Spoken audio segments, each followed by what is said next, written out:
오늘의 제목은 생명의 길이 되시는 하나님이라는 제목을 가지고 여러분들과 함께 말씀을 나누고자 합니다. 여호와께로 돌아가자 아모스 강의 6번째 시간입니다. 하나님이 이스라엘이 심판을 선포하시는 근본적인 이유는 바로 이스라엘을 살리시기 위해서입니다.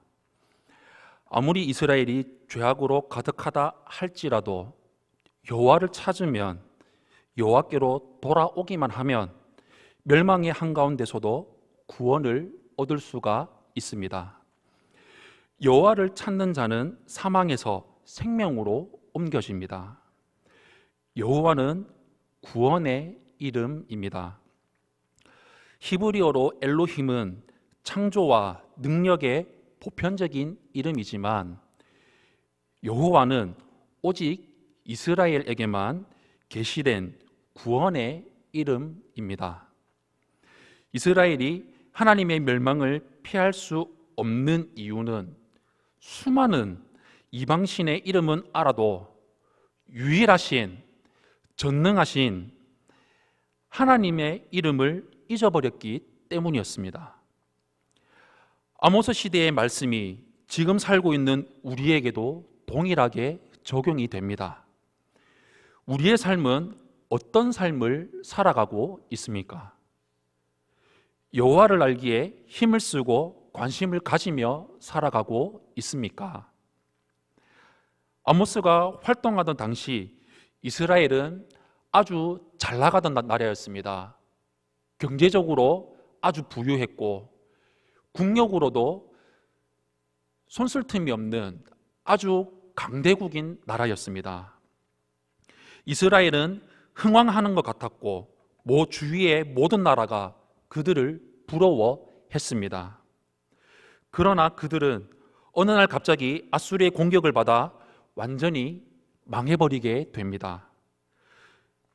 이스라엘 백성들은 아모스의 이 예언을 들으려고 하지 않았습니다. 본래 사람들은 징계와 경고의 말씀을 좋아하지 않습니다. 그래서 아모스는 이것을 노래로 지어서 만들어 불렀습니다. 왜 이스라엘이 망하게 되었을까요? 한창 피어나는 처녀처럼 흥왕하던 그들이 왜 갑자기 망하게 되었을까요?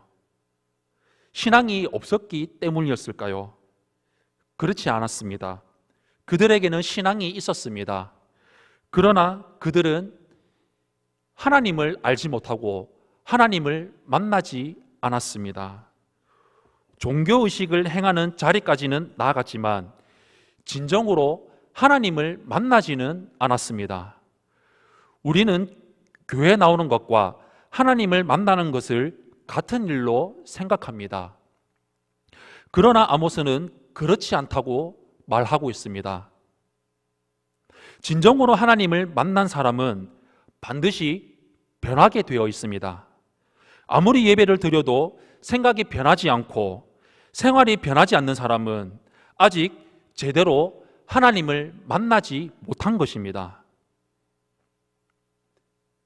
하나님을 만나지 못한 채 신앙생활을 하는 사람이 더 간절할 수 있고 더 열심을 낼 수 있습니다.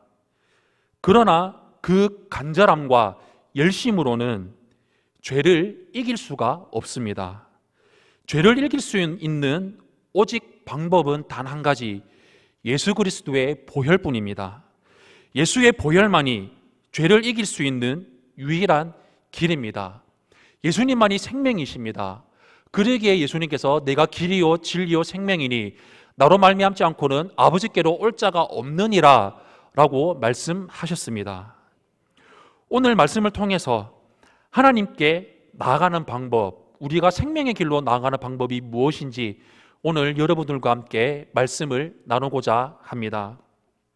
먼저 첫 번째로 우리는 생명의 길로 나아가야 합니다. 오늘 본문 1절에서 4절 말씀 우리 한 목소리로 합독하겠습니다. 시작. 이스라엘 족속아, 내가 너희에게 대하여 애가라 지은 이 말을 들으라.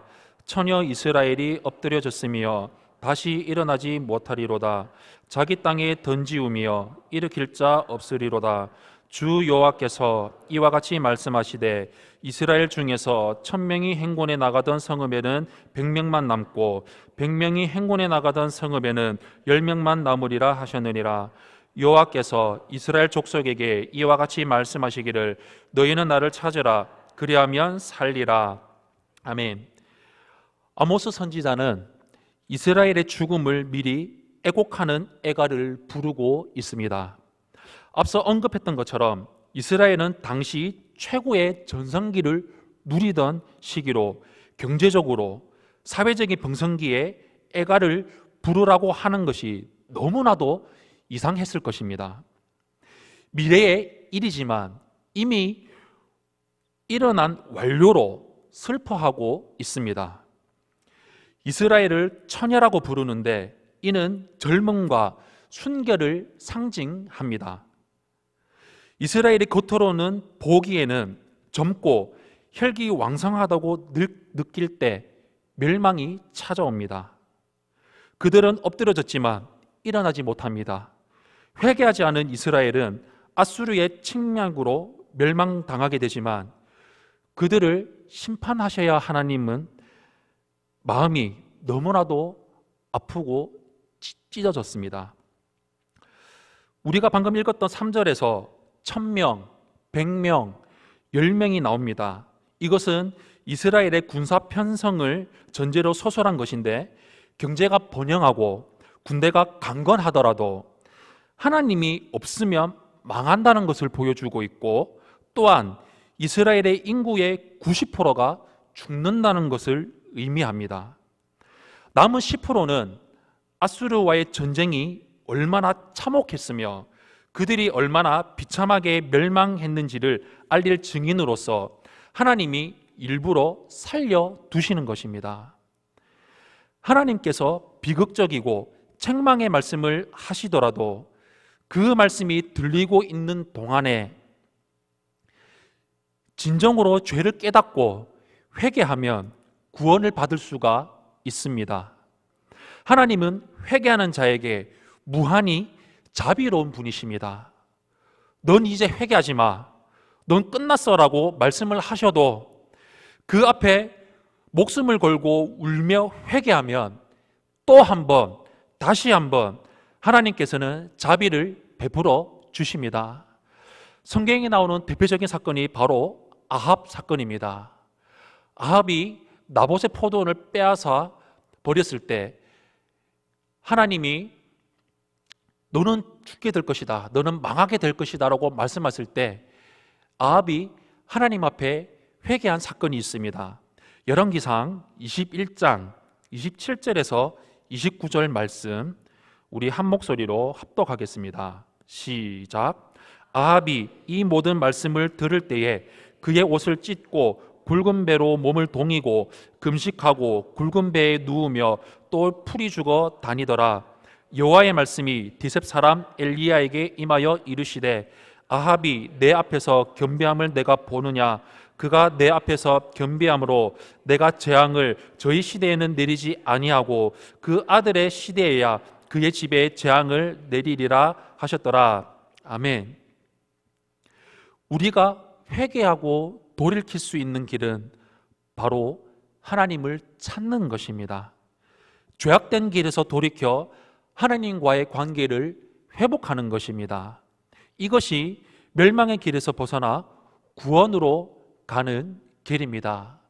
우리가 삶을 살아가고 있을 때 우리가 말씀을 통해서 설교를 통해서 우리가 또는 예배를 통해서 회개의 말씀이 우리에게 다가온다면 그 말씀이 나를 찌른다면 우리는 그 자리에서 즉시 돌이켜 회개의 하나님 앞으로 나아가야 할 것입니다. 이런 삶이 우리 삶 가운데 늘 충만하시기를 예수님 이름으로 축원합니다. 두 번째로 우리는 베델을 구하지 말고 하나님을 구해야 합니다. 오늘 본문 5절에서 7절 말씀 우리 한 목소리로 합독하겠습니다. 시작. 베델을 찾지 말며 길갈로 들어가지 말며 브엘세바로도 나아가지 말라. 길갈은 반드시 사로잡히겠고 베델은 비참하게 될 것임이라 하셨나니 너희는 여호와를 찾으라. 그리하면 살리라. 그렇지 않으면 그가 불같이 요셉의 집에 임하여 멸하시리니 베델에서 그 불들을 끌 자가 없으리라. 정의를 쓴쑥으로 바꾸며 공의를 땅에 던지는 자들아. 아멘. 아모스는 더 이상 백성에게 베델을 구하지 말라고 말합니다. 이스라엘 백성들은 베델과 길갈로 가서 금송아지에게 예배를 드리는 것이 하나님을 찾는 것이라고 생각했습니다. 특히 신앙이 아주 굳건하고 철저한 사람들은 유다 땅인 브엘세바까지 가서 예배를 드렸습니다. 베델은 야곱이 하나님을 만난 곳이며 길갈은 약속의 땅에 들어가 수치를 극복한 곳입니다. 여호수아 5장 9절 말씀 우리 한 목소리로 합독하겠습니다.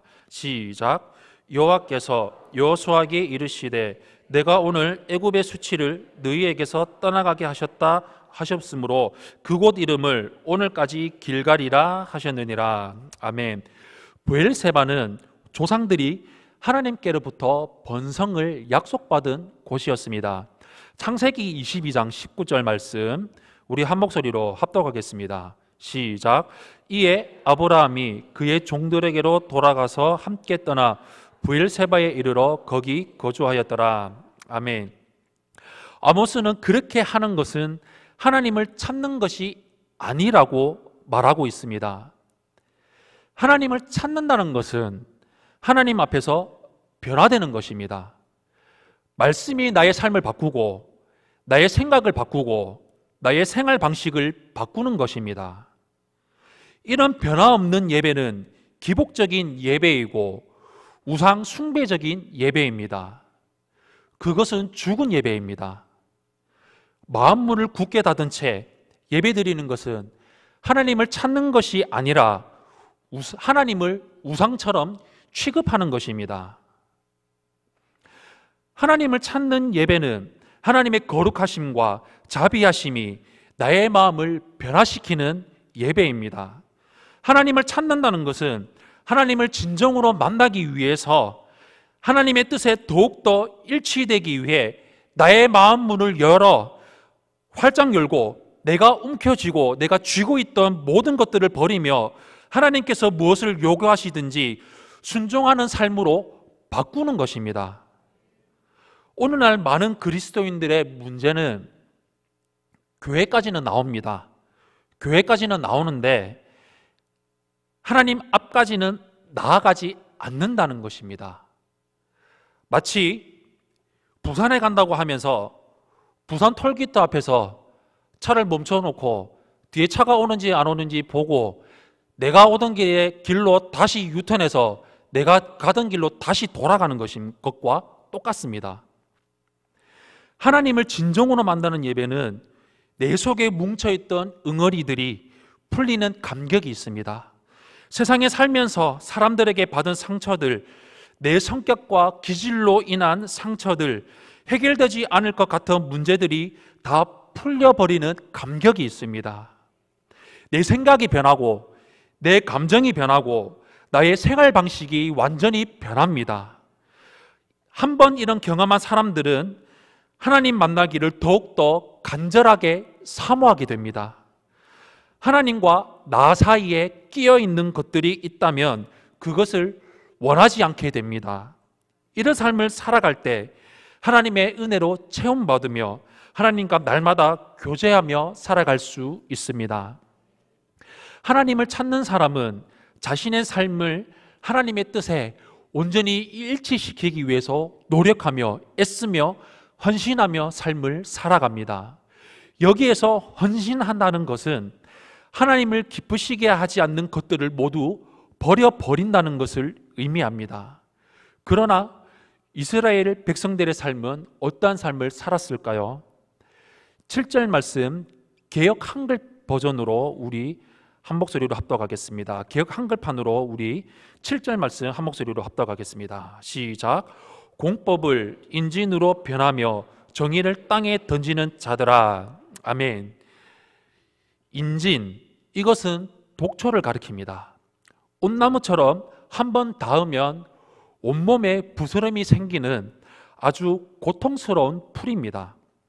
따라서 공법을 인진으로 변하게 했다는 것은 법으로 사람을 아주 괴롭고 귀찮게 했다는 뜻입니다. 공법은 원래 사람을 편하게 하려고 만든 것이었습니다. 누구든지 법을 통하기만 하면 편리하게 도움을 받을 수 있게 하려는 것이 공법의 원래 의도입니다.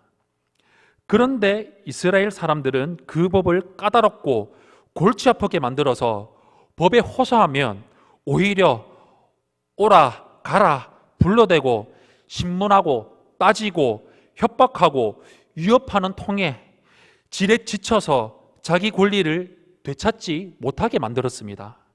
지독한 사람들의 특징은 남의 약점을 집요하게 공격해서 질리게 만드는 것입니다.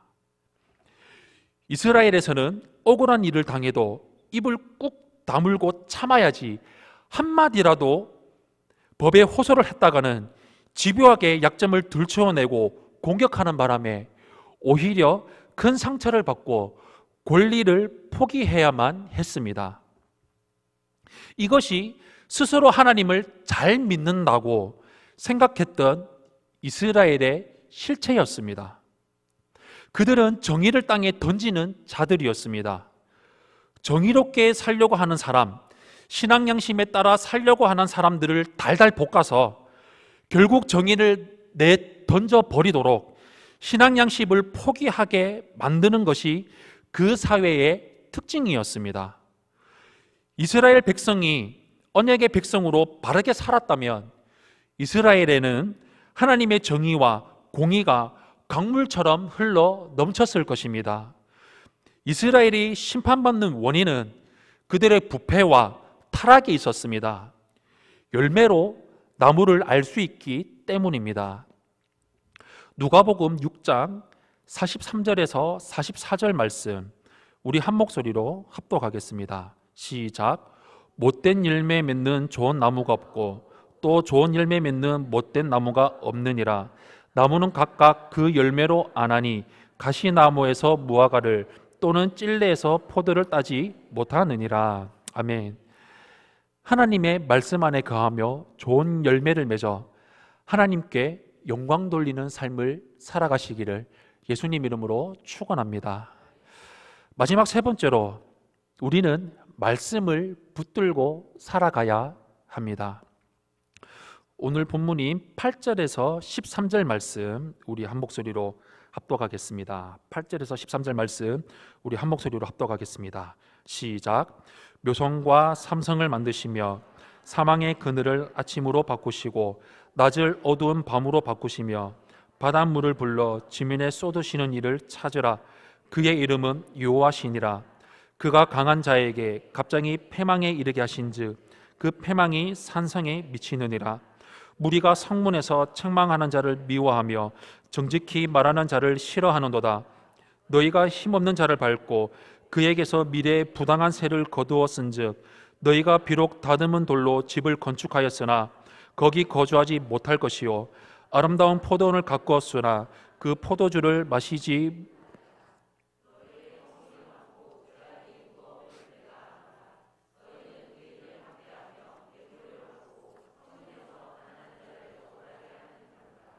그러므로 이런 때에 지혜자가 잠잠하나니 이는 악한 때임이니라. 아멘. 하나님은 묘성과 삼성을 만드시고 운행하십니다.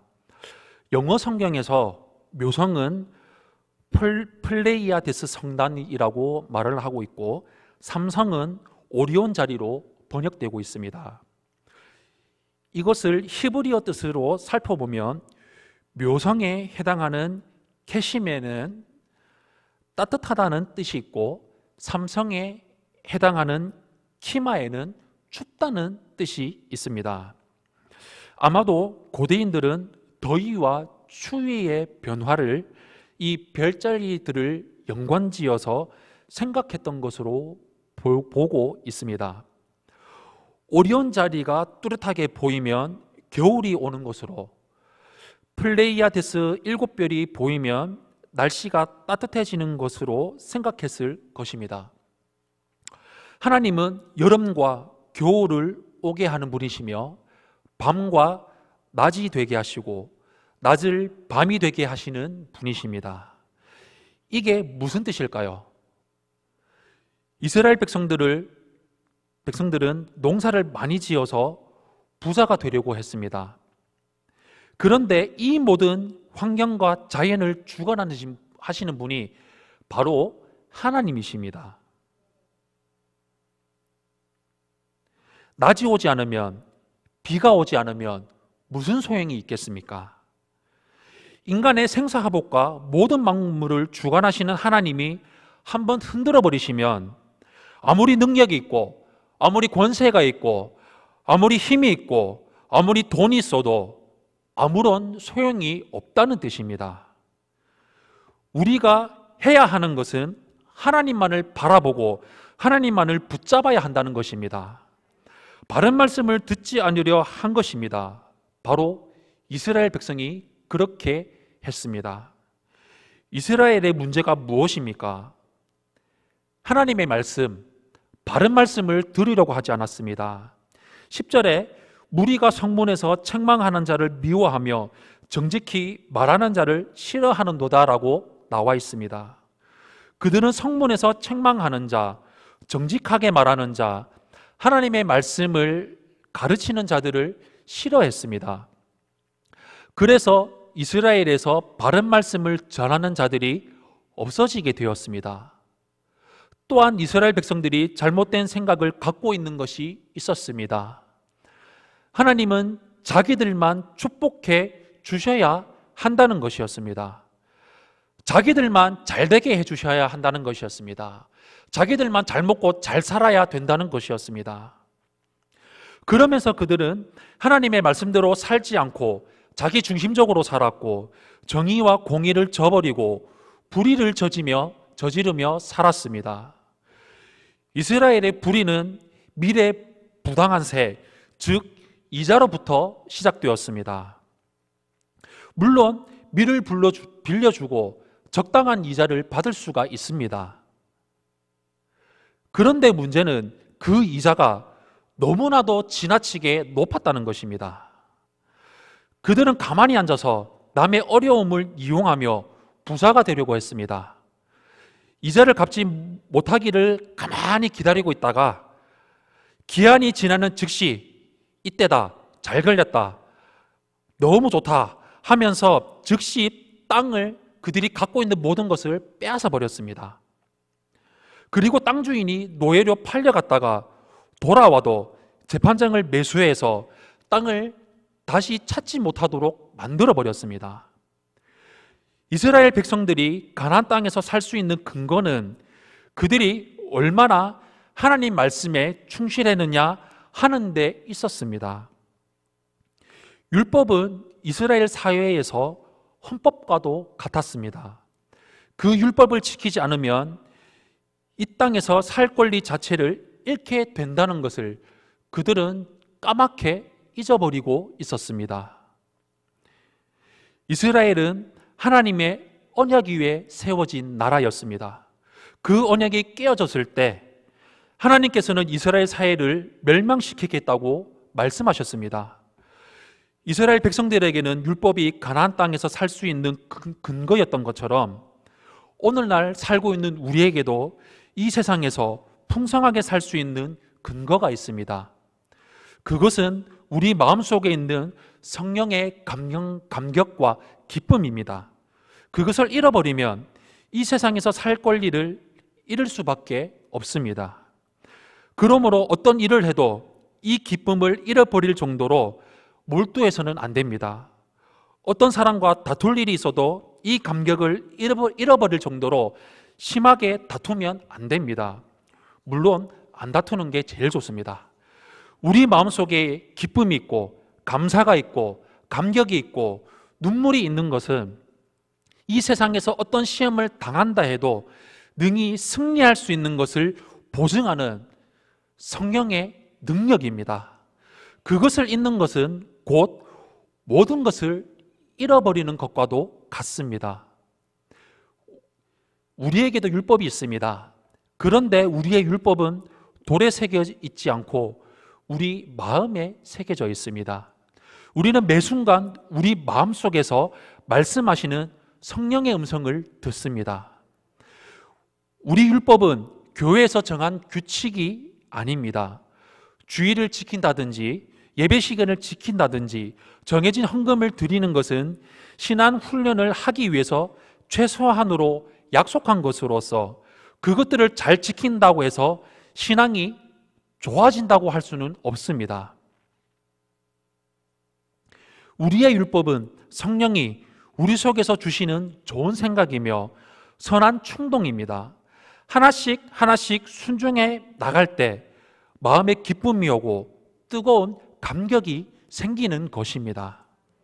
신앙생활을 잘하고 있는데 아무런 기쁨도 없고 감격이 없다면, 오히려 짜증이 나고 마음이 분노로 가득 차 있다면 지금은 괜찮아 보인다고 해도 얼마 가지 않아 큰 어려움에 빠지게 됩니다. 거기에서 벗어나려면 우리는 하나님께로 돌아가야 합니다. 내가 가고 있는 길이 올바른 길인지, 내가 말씀대로 순종하며 나아가고 있는지, 우리에게 선물로 주어진 성경과 성령과 교회를 붙들어 살아가고 있는지 우리의 신앙, 우리의 모습을 점검해 보아야 한다는 것입니다. 예배만 드리고 갈 것이 아니라 하나님을 만나는 자리까지 깊숙하게 나아가야 한다는 것입니다. 나에게서 기쁨을 빼앗아가는 것들, 눈물을 빼앗아가는 것들, 너무 철저하게 이기려고 했던 것들, 너무 철저하게 지키려고 했던 것들, 너무나 철저하게 이기려고 했던 것들, 너무 철저하게 지키려고 했던 것들, 하나님과 나 사이를 가로막고 있는 것들을 전부 다 벗어버리고 나의 삶을 근본적으로 뜯어 고쳐야 합니다. 그것 중에 근본적으로 고치는 작업 중에 일부분의 하나가 바로 자기 부인입니다. 어떻게 자기 부인을 할 수 있을까요? 우리 주일 말씀을 통해서 우리 담임 목사님께서 말씀해 주셨습니다. 그것은 바로 우리에게 선물로 주어진 성령과 성경과 교회를 통해서 우리는 자기 부인을 할 수 있습니다. 성령을 통해서 하나님의 사랑인 십자가를 만나면 자기가 부인이 되고, 성경을 알면 자기 자아가 부인되고, 교회 공동체 안에 있어야 자기 부인이 됩니다. 성경을 알 때 말씀이 내 속에서 역사하고 말씀의 씨앗이 뿌려질 때 우리는 그대로 아멘하며 순종해 나갈 때, 그때 말씀을 통해서 내가 어떤 존재인지, 내가 어떠한 모습인지, 내가 현재 모습이 내가 어떻게 살아가고 있는지 우리 모습을 발견하게 되고, 성경을 붙들게 될 때 내 생각, 내 자아, 내 고집이 아니라 성령이 주시는 음성으로 통해서, 성령이 주시는 말씀으로 통해서, 성령의 자아를 통해서 성령이 이끄시는 대로 우리는 살아갈 수가 있습니다. 또한 교회를 통해서, 선포되는 말씀을 통해서, 셀 공동체 안에서 선포되는 말씀을 통해서, 셀원들의 모습을 통해서, 셀원들이 하는 말로 통해서, 아, 내가 이런 모습이구나, 내가 이러한 삶을 내가 살았었구나, 내가 이런 모습을 살았구나, 내가 이러한 모습대로 변화되어야 되겠다, 내가 말씀대로 변화되어야 되겠다. 그러기에 나는 0, 예수님만이 100입니다. 그러기에 나는 틀렸습니다. 말씀이 옳습니다. 그러기에 나는 틀렸습니다. 하나님이 옳습니다. 그러기에 나는 틀렸습니다. 담임 목사님 말씀이 옳습니다라고 나를 부인하고 말씀대로 살아갈 수 있게 되는 것입니다. 이런 삶을 늘 살아가며 의지하며 나아가시기를 예수님 이름으로 축원합니다. 사랑하는 성도 여러분, 우리 인생은 수많은 유혹들로 가득합니다. 고난의 파도가 넘실대고 잘 되는 듯 하다가 한순간에 무너지기도 합니다. 우리가 살 수 있는 길은 오직 단 하나, 하나님을 따라가는 것입니다. 지금 아무리 잘 나가고 있다 해도 하나님의 말씀을 멸시하는 사람은 한창 때 처녀가 갑자기 쓰러져 죽는 것처럼 쓰러질 것입니다. 그러나 지금 아무리 형편이 어렵고 힘들고 내 삶에 고난이 닥치고 찾아올지라도 하나님의 말씀을 사모하며 그 말씀에서 기쁨을 얻는 사람은 회복될 것입니다. 하나님께서 말씀하고 계시는 동안에는 기회가 있습니다. 이스라엘 백성들은 귀에 들리는 말씀을 무시했기 때문에, 귀를 닫아버렸기 때문에, 자기 부인을 하지 않았기 때문에 그들은 망해버렸습니다. 하나님을 만나는 자리까지 나아가시기를 바랍니다.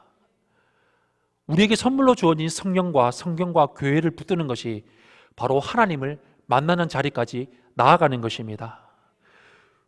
우리 삶의 모든 중심이 말씀 중심으로, 예배 중심으로, 교회 중심으로, 담임 목사님 중심으로 살아갈 때 우리에게 선포되는 말씀을 통해 새롭게 변화될 것입니다. 이런 삶을 온전히 이루며 나아가시기를 예수님 이름으로 축원